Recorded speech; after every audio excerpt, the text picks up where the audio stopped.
Company law शुरू कर रहे हैं। ठीक है, नोट्स तो आपने देख ही लिए। ठीक है, महाभारत रामायण से कम नहीं है, चलते रहेंगे। ठीक है, चलो नया सब्जेक्ट स्टार्ट कर रहे हैं तो इसके बारे में बात कर लेते हैं। वेटेज और वो सब भी समझ लेते हैं किस तरीके से है और कैसे आपको सब्जेक्ट को अप्रोच करना है, वो सब क्लियर होना चाहिए। कंपनी लॉ ये जो पूरा टॉपिक है, EET लेवल पे हमने इसका इंट्रोडक्शन पढ़ लिया है। जितना आपने वहाँ पे पढ़ा है वो सब यहाँ पे काम आने ही वाला है, बट वो कितना सा था और ये कितना सारा है वो आप देख रहे हो कंपैरिजन में, है ना। वो तो थोड़ा सा एक चैप्टर, अच्छा EET में वो चैप्टर सबसे बड़ा चैप्टर लग रहा था, खत्म ही नहीं हो रहा था। अब देखो उसके सामने ये कितना है। ठीक है, तो मैं आपको जो इंट्रोडक्शन बोल रहा था कि इंट्रोडक्शन है, वो सच में इंट्रोडक्शन ही था। ये पूरा एक्ट है जो आपके सामने, और ये भी कंप्लीट एक्ट नहीं है जो हम पढ़ रहे हैं। उस एक्ट में से भी ये एक पोर्शन है, सारे सेक्शंस तो हम पढ़ने वाले नहीं है। जो 470 सेक्शंस की बात अपने कर रहे थे, तो सारे अपने सिलेबस में कवर नहीं होते, बट काफ़ी सारे कवर हो जाते हैं, और इतने तो काफ़ी है। इससे ज़्यादा तो नहीं भी पढ़ाएंगे तो आपको चलेगा, ये मुझे मालूम है। ठीक है, अब जो सब्जेक्ट है, जितना इसका वॉल्यूम है, समझ लो एक बार। सब्जेक्ट की लैंग्वेज बिल्कुल टफ नहीं है। मैं आपको जो भी पढ़ाऊंगा, आप में से किसी को भी ऐसा नहीं होगा कि कुछ समझ में नहीं आ रहा है, कि भाई ये चीज़ समझ नहीं आई, ऐसा कोई प्रॉब्लम नहीं है। लेकिन जो वॉल्यूम है ना, वो प्रॉब्लम है, और वॉल्यूम के लिए कंसिस्टेंसी ज़रूरी है। इतने सारे पेजेस हैं, मैं तो आपको पूरे एंड तक पढ़ाऊंगा। अभी हम ये सब्जेक्ट को स्टार्ट कर रहे हैं ना, ये सिलेबस के एंड पे ये सब्जेक्ट लास्ट दिन पे खत्म होगा। अभी सो मैं स्टार्ट कर रहा हूँ ना, लास्ट दिन पे खत्म होगा। आप एवरेज देख लो, 470 450 कुछ पेजेस हैं इसके अंदर। जो भी आपकी एवरेज, हाँ, तो डेली जो एक बैच में जो एवरेज आती है ना, कितने पेजेस मैं कवर कर सकता हूँ, ध्यान दो, that is around 5 to 6 pages. उतने मैक्सिमम एक लेक्चर में एवरेज कवर होते हैं, कभी ज़्यादा होंगे कभी कम होंगे, बट 5-6 पेज मैं कवर कर सकता हूँ। तो ऑन एन एवरेज मुझे 90 लेक्चर्स तो चाहिए। 90 डेज में पढ़ाऊंगा तब जाके सिलेबस खत्म होगा, और संडे का गैप भी गिन लो बीच में। तो वैसे करके आप नंबर ऑफ वीक्स के हिसाब से देखोगे तो अराउंड 3.5 मंथ्स तक ये सब्जेक्ट चलेगा, तब जाके पूरा पैकअप होने वाला है।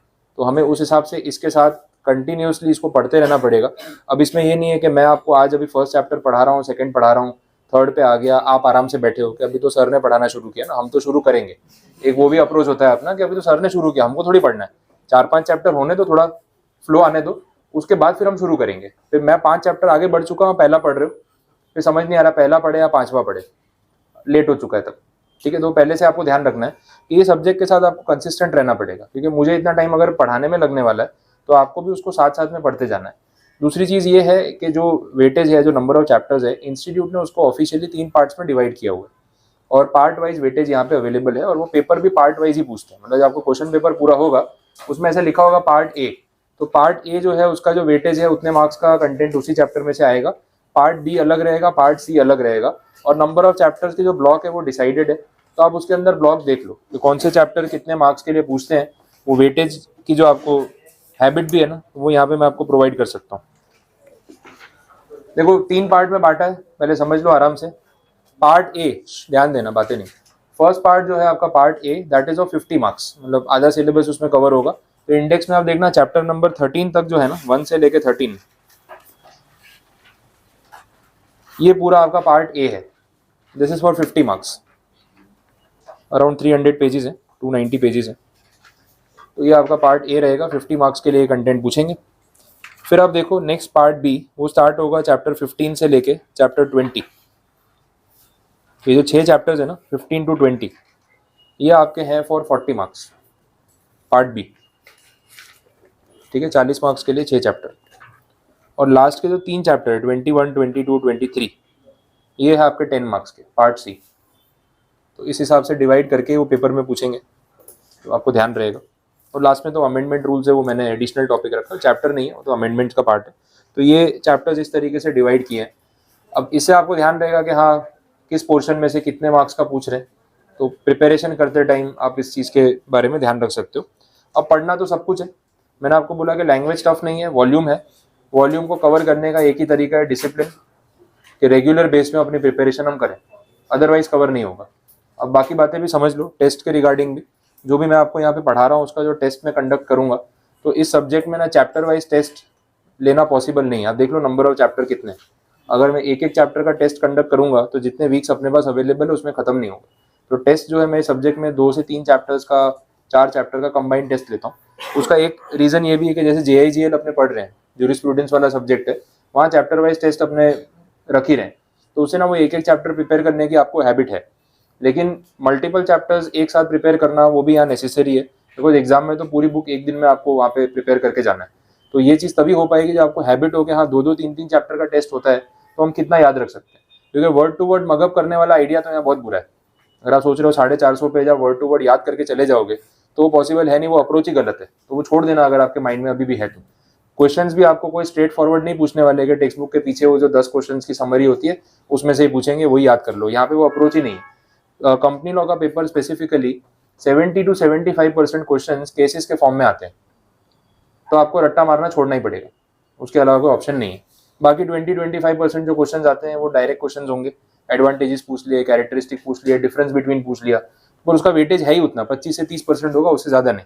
तो 70% क्वेश्चन आते हैं केस लॉ के फॉर्म में, जहां आपको पैराग्राफ में सिचुएशन समझाई होगी कि इस केस में डायरेक्टर्स ने क्या किया, कंपनी ने क्या किया। Now you have to decide कि कौन सही है कौन गलत है on the basis of the provisions. तो आपको सेक्शन समझाना पड़ेगा कि हमने ये पढ़ा हुआ है, सेक्शन में ये लिखा है, उसके हिसाब से जो सिचुएशन में है उसमें ये गलत है और ये सही है और ये कंक्लूजन है। तो आप वो अपने वर्ड्स में लिख सकते हो, उसको याद करके नहीं लिख सकते। तो मेमोराइजिंग वाला आइडिया काम का है ही नहीं, आप कोशिश ही मत करो। आप प्रोसीजर समझो, पॉइंट्स माइंड में रखो और अपने वर्ड्स में अपने सेंटेंसेस फ्रेम करो। तो वो ग्रामर पे थोड़ा बहुत काम करना है और वो टेस्ट में लिखते लिखते धीरे धीरे इंप्रूव हो जाएगी। तो चैप्टर्स का जो टेस्ट होगा वो 2-2 3-3 चैप्टर्स के ब्लॉक में ही मैं लूंगा। तो इस सब्जेक्ट में क्योंकि वर्ड टू वर्ड जाना पॉसिबल है भी नहीं, आपको एक हैबिट भी हो जाएगी कि हाँ मल्टीपल चैप्टर्स को कैसे प्रिपेयर करना है। और रिलेटेड टॉपिक्स ही होंगे, तो एकदम रैंडम चैप्टर्स भी नहीं लिंक कर रहा हूँ मैं कि आपको पता ही नहीं चलेगा किस में क्या पढ़ना है। जो लाइन में चैप्टर आ रहे हैं ऑर्डर में ही पढ़ना है, कनेक्टेड चीजें 1 में जो सीखा 2 में काम आएगा, 2 में सीखा 3 में काम आएगा, लिंक होता जाएगा क्योंकि पूरा एक एक्ट पढ़ रहे हैं। तो उस हिसाब से आपको चैप्टर 7 में प्रिपेयर करने में कोई प्रॉब्लम नहीं आएगी, बट अप्रोच वही रहेगा। तो जाके इसके सारे टेस्ट में एंड तक कंप्लीट करवा पाऊंगा। और फिर जैसे अपना पार्ट कंप्लीट हो जाएगा, जैसे भाई कंपनी लॉ का अपने पार्ट ए के 13 चैप्टर हो गए, तो आपने उसमें भी 2-2 3-3 चैप्टर करके टेस्ट दे दिया ब्लॉक वाइज, फिर पूरे पार्ट ए का अपने यहाँ पे टेस्ट रख लेंगे। तो 50 मार्क्स का जो आपका कंटेंट है पूरा पार्ट ए का यहाँ पे टेस्ट हो जाएगा। तो उतना आपको याद हुआ कि नहीं वो भी समझ में आ जाएगा। अब ये चीज़ स्टेप बाय स्टेप चलती है। अगर आप चैप्टर वाइज टेस्ट दे रहे हो तो ब्लॉक वाइज टेस्ट आप अच्छे से अपियर कर पाओगे, ब्लॉक वाइज टेस्ट दे रहे हो तो पार्ट वाइज टेस्ट अपियर कर पाओगे, और फिर लास्ट में फुल मॉक टेस्ट अपियर कर पाओगे। तो कोई ये आइडिया लगा रहा हो कि चैप्टर वाइज टेस्ट में हम रेगुलर नहीं रहेंगे, डायरेक्ट अपने 100 मार्क्स का मॉक टेस्ट ही देंगे, उसके लिए प्रिपरेशन ही करते रहेंगे, तो वो आइडिया आपका फिर फ्लॉप होगा। क्योंकि तब आपको कॉन्फिडेंस ही नहीं आएगा कि भाई 20 चैप्टर का टेस्ट एक साथ कैसे लिखूं। तो जिसने 2-2 3-3 चैप्टर का पहले टेस्ट एक साथ लिखा होगा, फिर 10 चैप्टर का टेस्ट दिया होगा, फिर वो 25 चैप्टर का टेस्ट देगा ना, तो जाके उसका वो बेस डेवलप होगा। तो टेस्ट के लिए आपको स्टार्टिंग से रेगुलर भी रहना पड़ेगा और हर टेस्ट अपियर करनी पड़ेगी, तो ही एंड में आपको कॉन्फिडेंस आने वाला है। अदरवाइज फिर एग्जाम में कॉन्फिडेंस नहीं आएगा। और हम यहाँ इतना एक्सपेरिमेंट नहीं कर सकते कि डायरेक्ट मेन एग्जाम जाके देंगे और वहीं पे देख लेंगे, वो बहुत भारी पड़ेगा।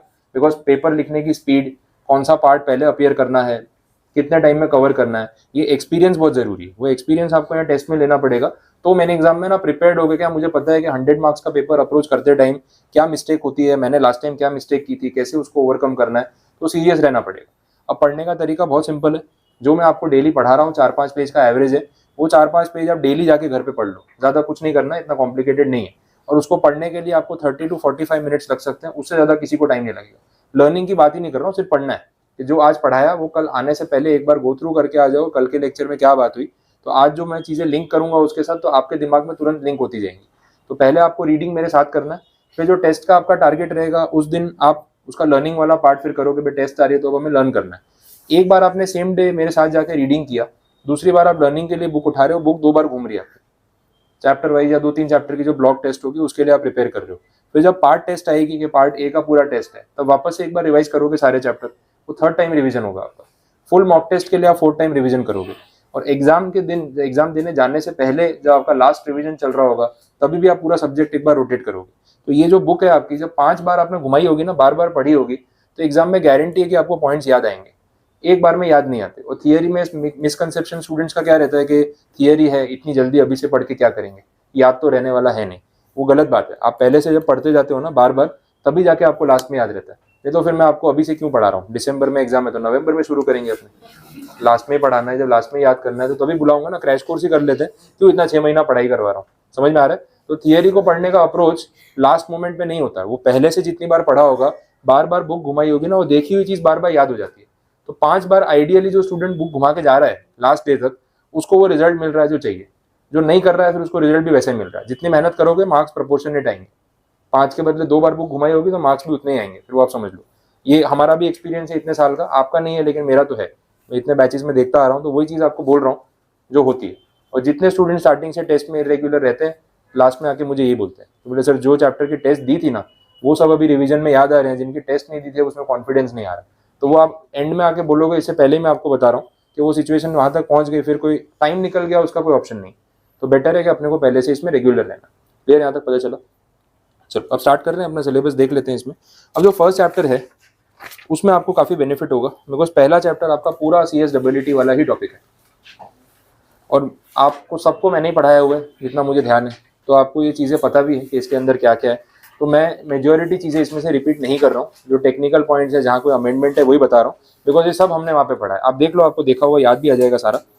इंट्रोडक्शन में कंपनीज एक्ट 2013 की जब हम बात कर रहे थे, नंबर ऑफ चैप्टर्स कितने, नंबर ऑफ सेक्शन कितने, शेड्यूल कौन से, सब सेम है, कोई कंटेंट में चेंज नहीं है। अच्छा, जो अथॉरिटीज़ हैं जिनके बारे में मैंने बताया था, ministry of corporate affairs, government का डिपार्टमेंट, मिनिस्ट्री जो कंपनीज का मैनेजमेंट कर रहे हैं इंडिया में, एडमिनिस्ट्रेशन कर रहे हैं, वो उन्होंने आगे काम किसको बांटा, रीजनल डायरेक्टर्स को। वो 7 जोन्स में पूरे इंडिया को डिवाइड किया। फिर आगे डिवीजन हुआ ROC, रजिस्ट्रार ऑफ कंपनी, सब आपको पता है। ROC में मैंने आपको बोला था हर स्टेट में एक ROC होती है। 2 स्टेट्स ऐसे हैं जहाँ मल्टीपल ROCs है, Maharashtra and Tamil Nadu. Same point पे वो बात हो रही है। डेफिनेशंस एंड ऑल वो सब समझाया हुआ है कि भाई कंपनी का मतलब क्या है, तो जो एक्ट में रजिस्टर्ड है कंपनी उसको हम कंपनी बोलेंगे।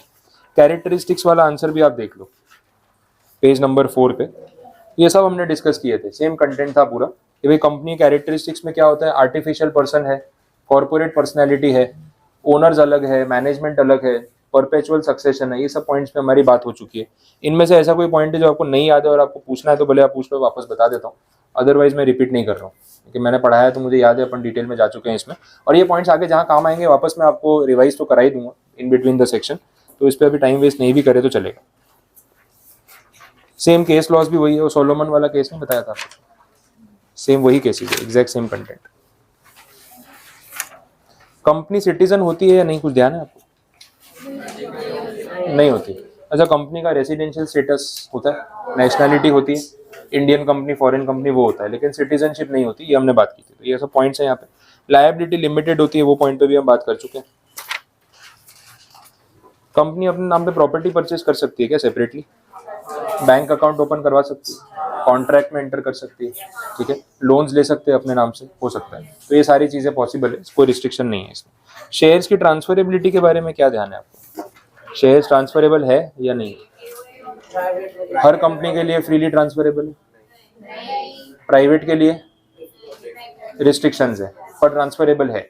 पब्लिक कंपनी के लिए फ्रीली ट्रांसफरेबल है, तो ये हमने बात की थी, वो भी यहाँ पे बोला। केस फाइल कर सकती है कंपनी किसी पे, आप कंपनी पे केस फाइल कर सकते हो, दोनों ऑप्शन रहेंगे, ठीक है। कॉन्ट्रैक्ट करना पॉसिबल है।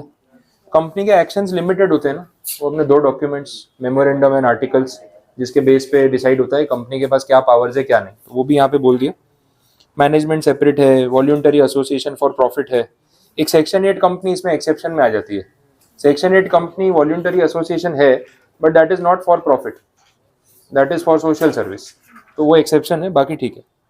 टर्मिनेशन ऑफ एग्जिस्टेंस, कंपनी को वाइंड अप करना, लिक्विडेट करना, डिसॉल्व करना पॉसिबल है, ये सब चीज़ें भी रहेंगी। फिर वो डिफरेंस बिटवीन थे ना, partnership and company, HUF and company. अब EET में आपका पेपर MCQ था, डिफरेंस बिटवीन मैटर नहीं करते थे। यहाँ पे सब्जेक्टिव पेपर में डिफरेंस बिटवीन उतने ही इंपॉर्टेंट है। रीज़न ये है कि ये लोग बहुत बार कंपनी लॉ के पेपर में क्या करते हैं, एक पूरा जो सेक्शन होता है आपका पेपर का जो डिवीजन है वो कैसे होगा, पहला सेक्शन 20 मार्क्स का होता है, दूसरे बाकी के ना 5 सेक्शन 16 मार्क्स के होते हैं, तो ऐसे 100 मार्क्स का पेपर आपका डिवाइडेड है। अब वो लोग क्या करते हैं, एक जो 16 मार्क्स का पूरा सेक्शन है वो डिफरेंस बिटवीन वाला ही पूछ लेते हैं, तो उसमें ना 4 या 5 डिफरेंस बिटवीन वाले क्वेश्चन पूछे होंगे, उसमें से या तो कितनी बार होता है 5 में से एनी 4 ऑप्ट करो, या जो 4 दिए हैं वही के वही लिखने, वो लोग फिक्स कर देते हैं, तो आपको एक सेक्शन ही पूरा पूछ लेते हैं। अब उसमें भी क्या होता है, अगर 4 पूछे हैं ना तो 2 तो इतने ईजी होते हैं कि कोई भी लिख के आ सकता है, जैसे मेमोरेंडम आर्टिकल्स का डिफरेंस पूछ लिया, शेयर और डिबेंचर का डिफरेंस पूछ लिया, public company versus private company पूछ लिया, जिसमें 4-5 पॉइंट्स दोनों तरफ लिखना किसी के लिए बड़ी बात नहीं। तो 16 में से 8 मार्क्स तो आपके एकदम हाथ में, तो 8 में से 6 या 7 तो कोई भी स्कोर कर लेगा। बाकी के जो 2 हैं डिफरेंस बिटवीन बच्चे, जो थर्ड वाला होगा थोड़ा एवरेज होगा, एकदम ईजी भी नहीं बहुत टफ भी नहीं, जिसमें आप एक आध पॉइंट शायद कम लिख पाओ या आपको थोड़ा सोचना पड़े, और एक होगा जो थोड़ा टेक्निकल, वो पूछेंगे कि जिसने बहुत अच्छे से मेहनत की वो लिख पाएगा। तो 16 मार्क्स जो है ना उसमें से आपको काफ़ी सारा स्कोर करने को मिल जाता है, और 16 में से on an average 10 to 12 marks कोई भी निकाल सकता है। और पहला टारगेट होता है पास होने के लिए 40, दूसरा होता है 50।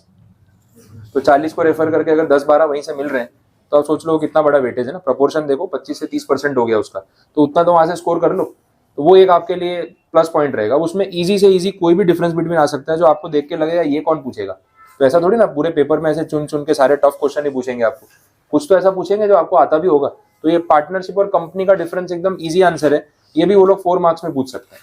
तो पूरे पेपर में डिफरेंस बिटवीन डे 1 से बोल रहा हूँ, बिना बोले सारे डिफरेंस बिटवीन इंपॉर्टेंट रहेंगे, चाहे वो इजी हो या टफ हो, क्योंकि पेपर में आने के चांसेस रहते ही और कोई भी आ सकता है। तो इसलिए आपको उसको अच्छे से पढ़ना है। हाँ, नंबर ऑफ पॉइंट्स में ऐसा है कि आपको इतने सारे पॉइंट्स नहीं लिखने हैं, या दोनों साइड 8-8 पॉइंट लिखे हो तो सारे नहीं लिखने। 4 मार्क्स का डिफरेंस बिटवीन है तो दोनों साइड 4-4 पॉइंट्स, मतलब टोटल 8 हो गए, ईच साइड 4 पॉइंट्स, उतने मोर देन इनफ। आपको लगे कि सेफर साइड 1-2 एक्स्ट्रा लिख देते हैं, कहीं कुछ गलत हो गया तो आप लिख सकते हो। तो 4 मार्क्स के लिए आप 5 to 6 पॉइंट्स भी बोथ साइड लिख दो, ठीक है। बट कहीं 8 पॉइंट, कहीं 10-10 पॉइंट दे रखे हैं दोनों तरफ, इतने सारे लिखने की कोई नीड नहीं। आया समझ में? अच्छा, और पॉइंट ऑफ डिफरेंस का कॉलम बनाना कंपलसरी है, वो इसमें नहीं भी बनाया हो तो आपको बनाना ही है। पॉइंट ऑफ डिफरेंस अपने मेंशन करते हैं ना कि क्या डिफरेंस है भाई, सेक्शन, हाँ एक्सप्लेनेशन उसका, सेक्शन है, स्कोप है, एग्जांपल है, जो भी है। तो एक पॉइंट ऑफ डिफरेंस का कॉलम, और उसमें आपको एक मेन जो उसका कीवर्ड होगा या कैरेक्टरिस्टिक होगा लिखना पड़ेगा कि किस पॉइंट पे आप डिफरेंशिएट कर रहे हैं, तो वो नेसेसरी, ठीक है। जैसे अब कंपनी की या फर्म की बात कर रहे हैं तो भाई लायबिलिटी, भाई एक तरफ लिमिटेड है एक तरफ अनलिमिटेड है, वैसा सेपरेट एंटिटी, एक तरफ है एक तरफ नहीं है, तो वैसे आपको एक कीवर्ड मेंशन करना होगा। पॉइंट ऑफ डिफरेंस नेसेसरी है, और उसको मार्जिन में नहीं लिखते, वो मेन आपका जो पेज पे आंसर होगा, जो जगह होगी उसमें लिखना होता है। इतने स्टूडेंट्स हैं पॉइंट्स ऑफ डिफरेंस वाले को मार्जिन में लिखते हैं, तो प्रेजेंटेशन का भी थोड़ा ध्यान रखना होता है कि मार्जिन में नहीं, मेन जो आपका कंटेंट जहाँ लिख रहे हो वहीं बॉक्स में आप 3 कॉलम बनाओ और उसमें ऐसे प्रेजेंटेशन करो। आया समझ में? ठीक है, चलो। तो डिफरेंस बिटवीन वाले पॉइंट पे बात हो गई। आपको लिफ्टिंग ऑफ कॉर्पोरेट व्हील वाली स्टोरी कुछ याद आ रही है? क्या देखा था हमने, एक बार बता देता हूँ क्योंकि आंसर इंपॉर्टेंट है अब, क्योंकि सब्जेक्टिव पेपर है ना। तो लिफ्टिंग ऑफ कॉर्पोरेट व्हील के बारे में वो पूछते हैं। हमने ये बात की थी कि कंपनी एक सेपरेट पर्सन है, आर्टिफिशियल एंटिटी है, बट अगर कंपनी के नाम से कोई फ्रॉड कर रहा है या उसका कंपनी बनाने का इंटेंशन जो है वो जेन्युइन नहीं है, लेजिटिमेट नहीं है, तो उस सिचुएशन में कोर्ट ने और कंपनीज एक्ट ने दोनों ने ये बोला कि ऐसी सिचुएशन में हम ये देखेंगे कि रियल पर्सन कौन है, वो ह्यूमन बीइंग कौन है जो ये फ्रॉड्स को जो है प्लान कर रहा है और कंपनी के नाम से फ्रॉड्स कर रहा है। तो कंपनी के नाम पे फ्रॉड करके या फिर बोलोगे केस फाइल करना है कंपनी पे करो, मेरे पे नहीं कर सकते, ऐसा नहीं होगा। तो वहां पे क्या होगा, लायबिलिटी अनलिमिटेड हो जाएगी और पर्सनल हो जाएगी, तो लिमिटेड लायबिलिटी का बेनिफिट चला जाएगा। तो इस रूल को अपने क्या बोले, लिफ्टिंग ऑफ कॉर्पोरेट व्हील, जो कॉर्पोरेट या कंपनी के नाम का जो पर्दा लगा रखा है उसको हटाएंगे और जो असली इंसान है जो फ्रॉड कर रहा है उसको पकड़ेंगे और उससे सारा पैसा वसूल करेंगे। That is lifting of corporate wheel, ये बात हुई थी। अब इसमें ना 2 पार्ट में उन्होंने डिवीजन किया था। एक था कि कंपनीज एक्ट में इसके क्या प्रोविजंस हैं, और दूसरा पास्ट केस लॉज में क्या क्या डिसीजंस उन्होंने दिए। तो जो कंपनीज एक्ट है उसमें मैंने आपको बोला था कि बहुत कम जगह इसके बारे में मेंशन किया है। 3 सेक्शन का रेफरेंस है, एक 7 है, एक 251 है और एक 339। ये 3 पॉइंट्स में उन्होंने lifting of corporate wheel type के डिसीजंस दिए जहाँ पे पर्सनल लायबिलिटी आएगी। बाकी के सेक्शंस में ज़्यादा कुछ बोला नहीं है। तो फिर इसका दूसरा रास्ता निकाला जुडिशियल इंटरप्रिटेशन, कि कोर्ट के जो डिसीजंस आए हैं पास्ट में उनको एज ए रेफरेंस यूज करेंगे अगर ऐसी एक्टिविटी वापस रिपीट होती है तो।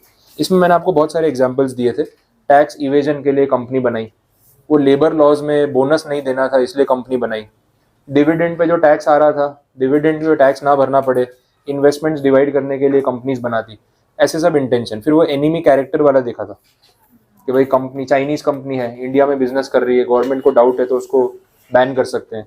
आपकी कंपनी में मेजर इन्वेस्टर्स कौन से कंट्री के हैं उस पर डिसाइड होगा कि आपकी कंपनी कहाँ की मानी जाएगी। आप रजिस्ट्रेशन कहीं से भी करा लो, उससे फर्क नहीं पड़ता। तो ये सब जो पॉइंट्स थे हर एक एग्जाम्पल में हमने देखा कि कहीं ना कहीं वो एनिमी कैरेक्टर, एलियन कैरेक्टर या वर्ल्ड वॉर का उन्होंने एग्जाम्पल दिया हुआ था, वो सारे कैरेक्टर। तो उस सिचुएशन में भी कॉर्पोरेट व्हील को लिफ्ट करके देखा जाएगा। ये सब एग्जाम्पल्स यहाँ पे दिए। अब एक एक एग्जाम्पल एक केस लॉ या एक सिचुएशन के बराबर है। आपको कोई एक एग्जाम्पल वो लोग एग्जाम में रिलेट कर सकते हैं क्वेश्चन में। तो प्रेजेंटेशन करते टाइम आपको पहले पूरा आंसर समझाना है, लास्ट में वो केस लॉ को कंक्लूड करना है। अब वो मैं ना टेस्ट से पहले आपको समझाऊंगा कि भाई लिखना कैसे है, क्योंकि केस लॉज वाले आंसर लिखने की आपको अभी कोई हैबिट नहीं है, ना ही कोई पास्ट एक्सपीरियंस है। तो अपने यहाँ डिस्कस करेंगे। टेस्ट में आप लिखोगे पहली बार तो थोड़ी मिस्टेक्स भी होंगी, नहीं भी समझ आएगा, बट 1-2 टेस्ट में फिर आपको रूटीन आ जाएगा कि हाँ ऐसे लिखना है। तो मैं आपको आंसर्स डिस्कस भी करवा दूंगा सारे, वो भी कवर हो जाएगा। क्लियर? चलो, तो कॉर्पोरेट व्हील वाले में ये सब बातें हुई थी। कुछ आपको पूछना है इनमें से, कुछ याद नहीं है, कोई कंफ्यूजन है किसी को तो बोल सकते हो। ये पढ़ाया हुआ है तो वापस सेम चीज पढ़ा के बोर नहीं कर रहा हूँ आपको। वो वाला आंसर आगे आएगा, एक्सेप्शंस वाला अभी आप जाने दो, मैंने तभी भी आपको डिटेल में नहीं समझाया था क्योंकि वो तब सिलेबस में नहीं था। अब अपने जब पूरा एक्ट पढ़ेंगे ना तो लिमिटेड लायबिलिटी के एक्सेप्शंस की बात आगे सेक्शंस में होगी, तो जैसे जैसे होती जाएगी वो कवर होता जाएगा। अभी के लिए आप इग्नोर कर सकते हो, चलेगा। और कोई टॉपिक याद तो आ रहा है ना, सब पढ़ा हुआ लिफ्टिंग ऑफ कॉर्पोरेट व्हील वाला, ठीक है। आगे बढ़ रहे हैं, पेज 18 पे आप देख लो, ये भी टॉपिक रिपीट है, सिर्फ एक बार रिवाइज करवा रहा हूँ। टाइप्स ऑफ कंपनीज, ये तो अच्छे से आपको पता होगा ना, है ना। OPC public company, private company. OPC में 1 मेंबर, प्राइवेट में 2 मेंबर्स मिनिमम, पब्लिक में 3 मेंबर्स मैक्सिमम लिमिटेशन। प्राइवेट वाले में सॉरी हाँ, पब्लिक में डायरेक्टर वाला 3 था, मिनिमम मेंबर 7, हाँ। और मैक्सिमम मेंबर्स प्राइवेट में कितने, 200 मेंबर्स मैक्सिमम। उसमें हमने देखा था वो पास्ट एम्प्लॉइज, करंट एम्प्लॉइज, जो शेयर होल्डर्स है उनको एक्सक्लूड करके 200, उनको मिला के ज्यादा भी हो सकते हैं। पब्लिक कंपनी में हमने देखा मिनिमम 7, मैक्सिमम अनलिमिटेड, ये बात हुई थी। डायरेक्टरशिप में हमने बात की थी ओपीसी में मिनिमम 1, प्राइवेट में 2 और पब्लिक में 3, ये सब बातें हमने की थी। फिर वो स्मॉल कंपनी, इसके बारे में भी बात कर रहे थे, डोरमेंट कंपनी की बात कर रहे थे, डिफरेंट टाइप ऑफ कंपनी, तो सब यहाँ पे एक्सप्लेन की हुई है। स्टार्टिंग में आप देख लो पेज 18 पे जो भी है उसमें वही बातें हैं जो हमने अभी की। वो याद है, statutory company, registered company. Statutory में मैंने आपको बोला जो पार्लियामेंट में जिनके लिए स्पेशल एक्ट बना, आरबीआई है, एसबीआई है, एलआईसी है, ये सब कंपनीज है। बाकी की जो कंपनीज नॉर्मली आरओसी के थ्रू रजिस्टर होती है उनको रजिस्टर्ड कंपनी बोलते हैं। ये टाइप्स है। अब यहाँ पे ना 1 मार्क में इस पे एक्सप्लेन द टर्म्स करके भी पूछ सकते हैं। मैंने बोला कि डायरेक्ट क्वेश्चन भी आते हैं, तो 4 कोई भी ऐसे टर्म्स उठा लिए, 1 मार्क ईच और 4 मार्क्स का क्वेश्चन बन गया, ये भी पॉसिबल होता है। तो ऐसे इजी टर्म्स को भी इग्नोर मत करना, आपके माइंड में क्लियर होना चाहिए, अपने वर्ड्स में आप लिख सकते हो। अनलिमिटेड लायबिलिटी और लिमिटेड लायबिलिटी वाली बात आपको पता है। लिमिटेड लायबिलिटी में हमने देखा था limited by shares and limited by guarantee, ध्यान आ रहा है वो, शेयर्स के बेसिस पे लिमिटेशन, और एक वो गारंटी कंपनी के मेमोरेंडम में सिर्फ गारंटी देनी है, पैसे अभी नहीं देने। जब कभी कंपनी लिक्विडेशन में जाएगी और पैसे कम पड़ेंगे, नुकसान होगा, तो ही आपको पैसे देने, अदरवाइज नहीं देने। तो that is limited liability by guarantee. दोनों भी हो सकता है कॉम्बिनेशन, थोड़े शेयर खरीद लो, थोड़ी गारंटी ले लो, वो भी हो सकता है। तो ये सब कॉम्बिनेशन पॉसिबल है। अदर फॉर्म्स में, अदर फॉर्म्स तो आगे आ ही जाएंगे। अब ये प्राइवेट कंपनी वाला आंसर जाने दो, जिसमें कुछ नया नहीं ना वो जाने दो। ओपीसी वाले पे भी पूरी बात हो चुकी है, मैं वो भी रिपीट नहीं कर रहा हूँ। हाँ, स्मॉल कंपनी में आप देख लेना, जिसने पहले पढ़ा होगा या बाद में पढ़ा होगा, उसमें लिमिट्स जो है वो अमेंड हुई है। स्मॉल कंपनी वाला आंसर एक बार देख लो पेज 21 पे। हमने देखा था स्मॉल कंपनी एक प्राइवेट कंपनी ही होती है, लेकिन प्राइवेट कंपनी में सेग्रीगेशन किया स्मॉल कंपनी के नाम से। उनको बोला कि आपका पेड अप कैपिटल एक लिमिट तक है और टर्नओवर एक लिमिट तक है, तो आप लोगों को ना कंप्लायंसेस में हम डिस्काउंट दे रहे हैं, सारे रूल फॉलो करने की जरूरत नहीं है जब तक आप इस लिमिट में आते हो। तो जो पेड अप कैपिटल है उसकी लिमिट यहाँ पे अभी जो अपडेटेड है that is 2 crore rupees. 2 crore रुपए तक की अगर आपकी पेड अप कैपिटल है तो आप स्मॉल कंपनी कैटेगरी में आओगे। उसके साथ बोला टर्नओवर, जो टर्नओवर की लिमिट है दैट इज 20 करोड़ रुपीज। ये लिमिट बढ़ती गई है, पहले अलग थी अब चेंज हो गई है। तो 20 करोड़ की लिमिट जो है आपके लिए एग्जाम में एप्लीकेबल रहेगी। अप टू दैट लिमिट आपकी कंपनी को हम स्मॉल कंपनी बोलेंगे। जो प्रीवियस लिमिट्स थी ना वो 50 लाख और 2 करोड़ थी, अब हो गई है 2 करोड़ एंड 20 करोड़। तो क्या इन्फ्लेशन के साथ साथ लिमिट भी बढ़ानी पड़ेगी ना, तो महंगाई के साथ ये भी बढ़ गई है, तो लिमिट को एक्सटेंड कर दिया। अब इसमें आप देखना ये जो 2 करोड़ और 20 करोड़ की मैं लिमिट बोल रहा हूँ, इसमें और भी कुछ नंबर्स दे रखे हैं। 2 करोड़ वाले में पेड अप कैपिटल में देखो बोला है अप टू 10 करोड़ इसको बढ़ा सकते हैं। ये चीज क्लियर रखना, एग्जिस्टिंग पेड अप कैपिटल की लिमिट है 2 करोड़, लेकिन गवर्नमेंट ने यहाँ एक प्रोविजन रखा है कि अगर हमको इसको कभी भी हमको बढ़ाना हो इन फ्यूचर वापस से, तो 10 करोड़ रुपए तक हम कभी भी बढ़ा सकते हैं। उसमें कोई मेजर पार्लियामेंट में जाके एक्ट अमेंड करने की जरूरत नहीं है, क्योंकि एक्ट में हमने पहले ही लिखवा लिया है कि 10 करोड़ तक रेज करने का पावर जो है वो मिनिस्ट्री के पास रहेगा। करंटली उन्होंने 2 करोड़ रुपए लिमिट रखी है, इन फ्यूचर ये 3 हो जाए, 4 हो जाए, 5 हो जाए, तो उनको सिर्फ अमेंडमेंट करके इन्फॉर्म करना है कि चेंज हो गई है। बट 10 करोड़ तक का मार्जिन एक्ट में ऑलरेडी रखा है।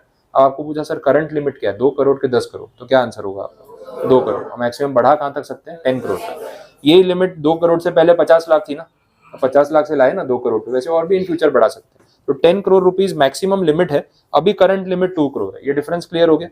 दूसरा जो टर्नओवर की हम बात कर रहे हैं, वहां पे अभी एग्जिस्टिंग लिमिट 20 करोड़ है, लेकिन इसको बढ़ा के कहां तक लेके जा सकते हैं? 100 करोड़ तक। क्लियर ये पॉइंट? ये भी कंडीशन यहाँ पे आपको ध्यान रखनी है। ये सब अमेंडमेंट्स अभी रिसेंटली हुए थे 2020 में, जो अमेंडमेंट एक्ट आया था उसमें, उसके थ्रू बोला हुआ। उसके बाद एक नई डेफिनेशन आई है, लिस्टेड कंपनी। ये भी समझ लेते हैं। इसमें भी आपको पार्शियली समझ आएगा, जितना आपको भी समझ आएगा उतना बता रहा हूँ, बाकी धीरे धीरे फिर सीखोगे आप। लिस्टेड कंपनी को नॉर्मली अपन कैसे समझते हैं? आपके हिसाब से एक लिस्टेड कंपनी क्या होती है? आपके माइंड में कुछ है? जो स्टॉक एक्सचेंज में लिस्टेड है वही होता है। तो यहाँ पे भी वही मीनिंग है कि जो कंपनी स्टॉक एक्सचेंज पे लिस्टेड है, रिकग्नाइज स्टॉक एक्सचेंज पे, उन कंपनीज को हम लिस्टेड कंपनी बोलते हैं। वो लोग अपने शेयर्स ऑनलाइन पोर्टल के थ्रू, स्टॉक एक्सचेंज के थ्रू बेचते हैं कि कोई भी अननोन बायर परचेस कर सकता है पैसा देके, कंपनी से डायरेक्ट कॉन्टैक्ट करने की कोई नीड नहीं। जैसे एक सेलर अपने गुड्स अमेजोन पे बेच रहा है, फ्लिपकार्ट पे बेच रहा है, वैसे एक कंपनी अपने share Bombay stock exchange, national stock exchange और बाकी के स्टॉक एक्सचेंजेस पे बेच रही है। तो ये सेम प्लेटफॉर्म, सेम तरीका यूज हो रहा है। डेफिनेशन में यही बोला। प्रोवाइडेड दैट में जो प्रोविजो या जो एक्सेप्शन है, वहां पे उन्होंने बोला कि कुछ कंपनीज जो आप जिनको लिस्टेड मान भी सकते हो या लिस्टेड है भी किसी एक कैटेगरी में, स्टिल उनको लिस्टेड कंपनी की डेफिनेशन से बाहर रखा जा सकता है। और ये कौन डिसाइड करेगा? तो बोला सेबी डिसाइड करेगी, क्योंकि लिस्टेड कंपनीज का सारा management, security and exchange board of India, stock market वही रेगुलेट कर रहे हैं। तो उनके हाथ में है ना किसको लिस्टेड मानना है, किसको नहीं। कोई कंपनी अगर लिस्टेड होना चाहती है तो सेबी की परमिशन चाहिए, वो अलाउ करेंगे तो आपको लिस्टेड होने देंगे, अदरवाइज नहीं होने देंगे। तो वो आईपीओ और ये सब जो आता है, वो सारा प्रोसीजर जो है सेबी रेगुलेट करती है। इन्होंने ना प्रोविजो के बारे में नीचे कुछ रूल्स में एक्सप्लेन किया। आपको ध्यान है कंपनीज रूल्स 2014, इंट्रोडक्शन याद करो, पहले दिन जो मैंने आपको जब एक्ट समझाया था, मैंने आपको बोला था कंपनीज एक्ट है 2013 और साथ में ना कंपनीज के रूल्स है 2014।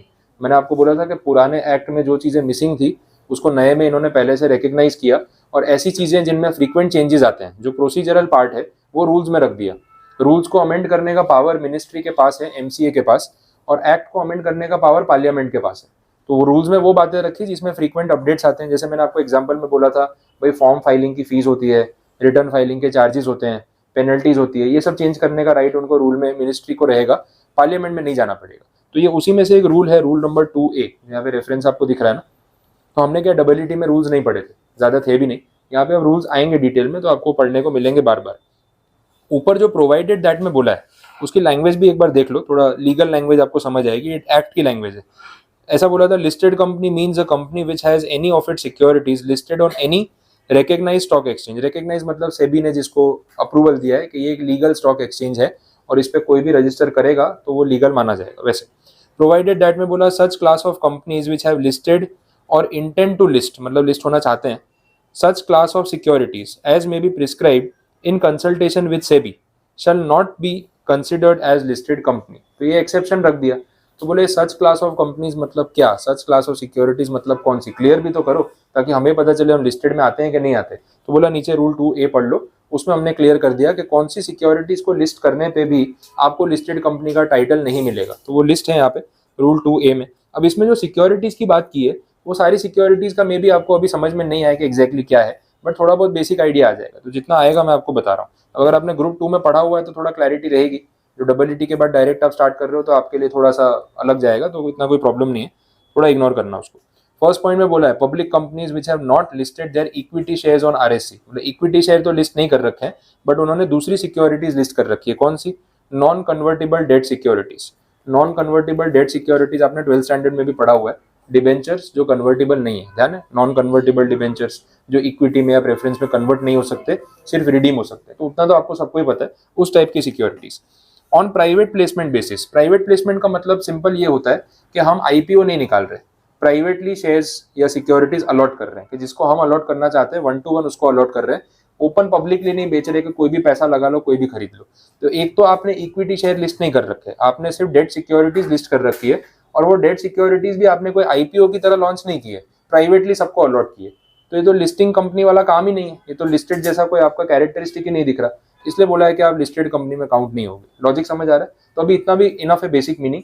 प्राइवेट प्लेसमेंट का अपना एक पूरा आंसर है, आगे के चैप्टर में कवर होगा, वहाँ डिटेल में बात होगी, वहाँ देख लेंगे। नेक्स्ट भी वही बोला, non convertible redeemable preference shares, वो भी प्राइवेट प्लेसमेंट बेसिस पे उन्होंने जो है इशू कर रखे हैं। तो ऐसी कंपनीज को बोला कि आप लोग लिस्टेड में नहीं आते। अब बी पॉइंट में तो देखो प्राइवेट कंपनी ही बोल दिया है, तो प्राइवेट कंपनी वैसे भी लिस्टेड में नहीं आती। प्राइवेट कंपनी अगर अपनी डेट सिक्योरिटीज प्राइवेट प्लेसमेंट के तरीके से किसी को दे भी रही है, तो वो स्टॉक एक्सचेंज पे कोई भी जाके तो बाई कर नहीं सकता, तो वो लिस्टेड में नहीं आएगी, वो इम्प्लाइड है। तो ये अंडरस्टूड था। सी पॉइंट में भी कुछ ऐसा है, public companies which are not listed that equity shares on RSC but whose equity shares are listed on a stock exchange in a jurisdiction as specified in the given section. ये भी वही हो गया कि रिकग्नाइज स्टॉक एक्सचेंज के ऊपर आपके equity share नहीं बिकते, लेकिन कुछ पर्टिकुलर एक्सचेंज पे आपके शेयर बिक रहे हैं, जिस एक्सचेंज को उस कैटेगरी में रखा गया है कि ये लिस्टेड कंपनी कैटेगरी में नहीं आएगा, मतलब कुछ स्पेसिफिक एग्जेम्पशन है। और वो एग्जेम्पशन के लिए अपने को सेक्शन जाके पढ़ना पड़ेगा जिसका रेफरेंस है, जो अभी फिलहाल काम का नहीं है, आगे जब बढ़ेंगे तब देख लेंगे। तो एक्सेप्शन में क्या क्या आ सकता है उसकी क्लैरिटी आपको मिल गई कि क्या एक्सेप्शन है और क्या लिस्टेड कंपनी में आता है। क्लियर, ये पता चला। तो ये कुछ नया था। अब क्योंकि ये अभी रिसेंटली ऐड हुई है डेफिनेशन, लास्ट ईयर की मेरे नोट्स में भी नहीं थी, तो चांसेस है कि एग्जाम में वो इसको पूछ ले या यूज कर ले, बिकॉज जो नया एडिशन होता है पेपर में आपको उसमें से कुछ ना कुछ कंटेंट तो मिलता ही है। ये सब चीजें आपको ध्यान रखनी है, तो इंपॉर्टेंट है डेफिनेशन, ये आप ध्यान रखो। पास्ट एग्जाम्स में पूछी भी नहीं गई है क्योंकि थी भी नहीं तब, अब है तो फिर पूछेंगे। हाँ, ये रूल 2A में जितने भी हैं वो सब एक्सेप्शन हैं कि लिस्टेड कंपनी में नहीं आते। ठीक है, नेक्स्ट आंसर पब्लिक कंपनी वाला रिपीट है, लिमिटेड कंपनी वाला भी रिपीट है।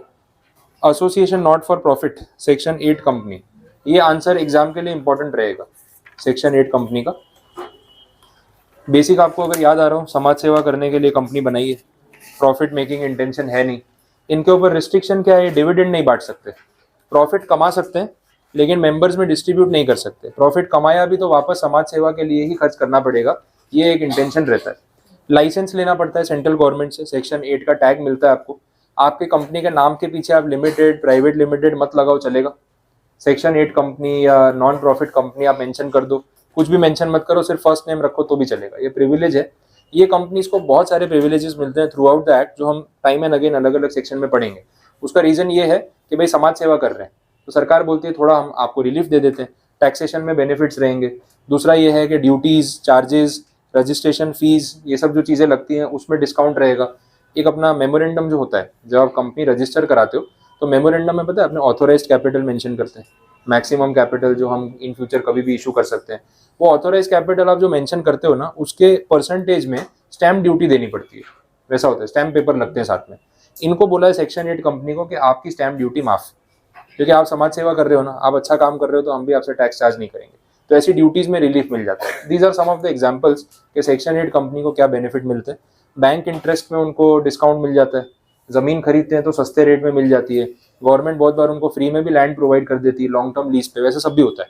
तो ये सब बेनिफिट्स उनको मिलते हैं। तो अलग अलग सेक्शन में जहाँ जहाँ इसकी बात होगी मैं आपको वो चीज़ हाईलाइट करवाता रहूँगा, स्पेसिफिक लिखा हुआ रहेगा। आगे बढ़ सकते हैं। गवर्नमेंट कंपनी ध्यान है आपको, 51% or more holding by any one of the governments or multiple government in combination, central government plus state government, multiple state governments, only central government, only state government, any combination is okay। ये सबको हम government company बोलेंगे। फिर बोला है government company और government department अलग चीज़ होती है, मैंने लास्ट में बोल्ड कर रखा है, आप भी ध्यान रखना। ये पास्ट एग्जाम में क्वेश्चन में भी पूछा हुआ है, छोटा सा क्वेश्चन आ गया था 2-3 मार्क्स का। बोले government company and government department are same, comment explain. तो भाई सेम नहीं होता, दोनों अलग चीज़ होती है। गवर्नमेंट कंपनी एक सेपरेट एंटिटी होती है, गवर्नमेंट डिपार्टमेंट तो सरकार का एक हिस्सा है, तो वो डिपार्टमेंट एक अलग चीज़ हो गई ना, मतलब गवर्नमेंट का एक एडमिनिस्ट्रेशन का विंग है वो। और गवर्नमेंट कंपनी जैसे BSNL है, SBI है, ये सब चीज़ें डिफरेंट कंपनी है। LIC is a different company, उनका मैनेजमेंट सेपरेटली चल रहा है, उसमें स्टेक गवर्नमेंट ने लगा रखा है तो कंट्रोल कर रहे हैं, बट एक डिफरेंट एंटिटी की तरह। तो दोनों चीज़ें सेम नहीं होती, ये आपको ध्यान रखना है। गवर्नमेंट एम्प्लॉयज़ और गवर्नमेंट कंपनी के एम्प्लॉयज़ भी अलग होते हैं। BSNL के एम्प्लॉयज सरकारी कंपनी के एम्प्लॉयज है, सरकारी एम्प्लॉयज नहीं है। लेकिन गवर्नमेंट ऑफिस में, मिनिस्ट्री में, लोकसभा में, ये सब जगह, पार्लियामेंट में, ये सब IAS ऑफिसर्स जो हैं, जो बाकी डिपार्टमेंट्स में, म्यूनसिपल अथॉरिटीज़ में काम कर रहे हैं, ये सब लोग सरकारी ऑफिसर्स हैं, तो उनका कैटेगरी अलग है और गवर्नमेंट कंपनी के एम्प्लॉयज़ की कैटेगरी अलग है। SBI बैंक के एम्प्लॉयज़ गवर्नमेंट बैंक के एम्प्लॉयज़ है, गवर्नमेंट एम्प्लॉयज़ नहीं है। हाँ, उनका pay scale, package system, pension वेंशन सब सिमिलर होता है, लेकिन दोनों के रूल सेपरेट होते हैं। पैरेलल चलते हैं लेकिन सेपरेट होते हैं, तो technically they are different. Clear, ये सब चीज़ें यहाँ क्लैरिफाई की है। कहीं आएगा तो आपको अपने वर्ड्स में उसको समझाना पड़ेगा। नेक्स्ट, होल्डिंग सब्सिडरी की बात कर रहे हैं, वो भी रिपीट है, ध्यान आ रहा है। Holding and subsidiary, parent company, child company, 50% से ज़्यादा अगर आप एक कंपनी कैपिटल ओन कर लो तो वो सब्सिडरी आप होल्डिंग हो। फिर एक एसोसिएट कंपनी वाला हमने देखा था, 20% से ज़्यादा होल्डिंग, अप टू 50% होल्डिंग एक कंपनी का अगर दूसरी कंपनी में है तो उसको अपने क्या बोलेंगे, दे आर एसोसिएट कंपनी। तो ये सब पॉइंट्स पे यहाँ पे बात हो रही है। ठीक है, फॉरेन कंपनी जिसका registered office, main head office India के बाहर है, बाकी ऑफिस पूरे वर्ल्ड में है। नेक्स्ट आता है इन्वेस्टमेंट कंपनी। ये वो थे जो ना प्रोडक्ट बेचते हैं ना सर्विसेज देते हैं, पैसा इन्वेस्ट करते हैं दूसरी कंपनीज में और उसमें से अपना रिटर्न जनरेट करते हैं। बेस्ट एग्जांपल वॉरेन बफेट की जो कंपनी है, वो इन्वेस्टर हैं, पूरे वर्ल्ड के रिचेस्ट पर्सन के टॉप 10 में आते हैं इतने साल से। तो उनकी कंपनी क्या कर रही है, वो दूसरे स्टॉक्स में इन्वेस्ट करते हैं और उसमें से अपना रिटर्न जनरेट करते हैं इन्वेस्टर से। इंडिया में राकेश झुनझुनवाला अभी फेमस चल रहे हैं, स्कैम सीरीज आने के बाद और पॉपुलर हो गए। ठीक है, तो वो उनका भी वही काम है, वो इन्वेस्टमेंट कर रहे हैं, स्टॉक मार्केट से पैसा कमा रहे हैं, दैट इज इन्वेस्टमेंट कंपनी।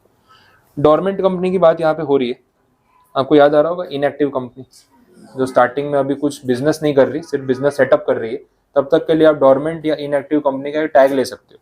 उसका बेनिफिट क्या था डोरमेंट कंपनी का स्टेटस लेने, कुछ फायदे या ऐसे ही? हाँ, टैक्स में भी कुछ बेनिफिट्स हो सकते हैं, बट मेजरली ये था कंप्लायंसेस में आपको रिलीफ मिलेगा। वो बोर्ड मीटिंग्स कम करनी पड़ेगी, रिटर्न्स कम फाइल करने पड़ेंगे, अकाउंट्स कम मेंटेन करने पड़ेंगे, वो कंप्लायंसेस से बच जाओगे, तो उसका आपको बेनिफिट मिलता है। तो ये डोरमेंट कंपनी का स्टेटस यहाँ पे बोला है। डोरमेंट कंपनी वाला पॉइंट अब इस लेवल पे आपके सेटिंग अप ऑफ बिजनेस वाले सब्जेक्ट में पूरा चैप्टर आएगा। ये तो सिर्फ एक पैराग्राफ है, वहाँ पूरा चैप्टर आने वाला है, डिटेल में वहाँ पे हम बात करेंगे। तो अभी तो आपको जितना मीनिंग मालूम है उतना इनफ है। निधि कंपनी वाला टॉपिक ध्यान है क्या, बात हुई थी, छोटा सा पैराग्राफ है ना, वहाँ पे भी वो कंपनी में मेंबर बना लेते हैं, लोअर इनकम ग्रुप को टारगेट करते हैं कि आप पैसा सेव कर लो, भले महीने का 500 रुपये क्यों ना हो, लेकिन सेविंग्स तो करो, ये वो कंपनी। अब निधि कंपनी के बारे में भी मैं आपको पेपर नंबर 3 में डिटेल में पूरा चैप्टर पढ़ाने वाला हूँ, तो यहाँ पे तो सिर्फ अभी डेफिनेशन ही है, बाकी बात आगे होगी। ठीक है, यहाँ तक समझ आ गया? कोई डाउट यहाँ तक किसी को, कोई क्वेरी? बस तो इतना रख सकते हैं, बहुत है, बाकी की चीज़ें फिर कल कंटिन्यू करते हैं। ये तो अभी रिवीजन था, मैंने कुछ नया तो पढ़ाया नहीं है, अब आगे मैं नया पढ़ाना स्टार्ट करूंगा। तो जो 5 पेज का एवरेज मैंने आपको बोला था, आप बोल रहे हो सर 5 बोल के 25 पढ़ा दिए, क्या चल रहा है ये? तो ये जो अभी अपने पावर प्ले में खेल रहे थे ना, वो पहली 5 ओवर वो ऐसी थी, अब आगे जो चलेगा वो फिर एवरेज आ जाएगा बराबर। तो पावर प्ले वाला चैप्टर था, इसलिए फटाफट निकल गया, आगे ऐसा नहीं होगा। तो आगे हम पढ़ेंगे तो 5-7 पेज ही चलेंगे। हाँ, आएगा तो देखेंगे, वो लास्ट में आएगा। ठीक है।